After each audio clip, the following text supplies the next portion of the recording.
We are about a year away from the next installment of the Olympic Games. This time next year, the Winter Olympics will be underway in the Italian Alps. And when that time comes, you'll be hearing a lot from this guy. NBC's Mike Tirico joining us from Milan this morning. Great to see you, Mike. Good to see you.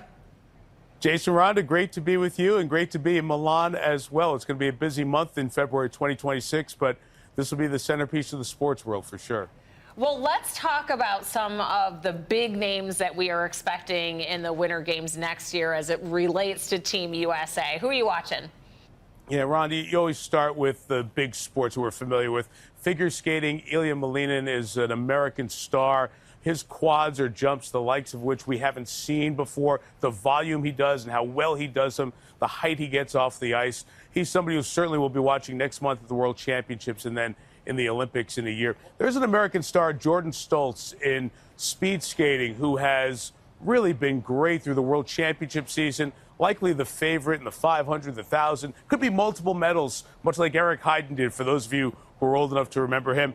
And then in skiing, Michaela Schifrin, one more time trying to have success on Olympic snow. And Lindsey Vonn thinking about a comeback here in her early 40s. So a lot of big names and a lot of big performances ahead for Team USA. That's pretty incredible. The Lindsey Vonn story is like mind-blowing. Nobody really saw that coming. No, we're talking when the Olympics were last in Italy for the Winter Games 2006. That was Lindsey's second Olympic Games. So she retired for essentially a half decade and now is trying to fire up. It'll be tough for her to reach that level again, but just the fact that she's trying it is miraculous. Speaking of running it back, Nick Baumgartner from the UP, the 43-year-old Olympian, he said something interesting when I talked to him, and I wonder if you've heard this a lot too, Mike. It's an Olympics of individual achievement. They're all trying to win an Olympic gold, but it's also an Olympic team. And the way he's trained with these young kids, they're pushing each other, and he says just bringing everyone to new heights.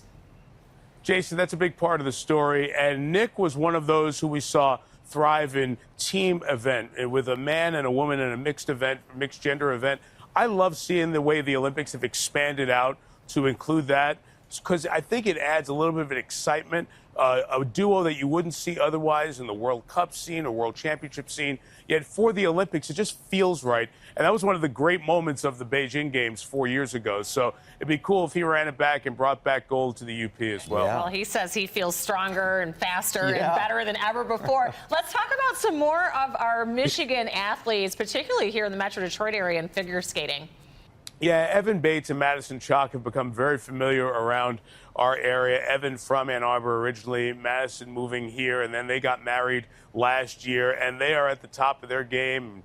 U.S. champions, world champions in the past, chance to win another world championship next month when we'll have coverage of the world figure skating title. So the opportunity to come here and win Olympic gold as well. It's so important how you do in the skating world in these world championship events. It gives you a platform with the judges to see you are the best in the world. So next month will be big for them, but what a way it would be if they could bring back gold to Southeast Michigan. Absolutely. Being there, Mike, I was wondering, can you tell how things are coming together? Because they're talking about how they're a little behind schedule, and there's even a remote chance some of these athletes might have to come back to the U.S. to compete as the ultimate backup plan.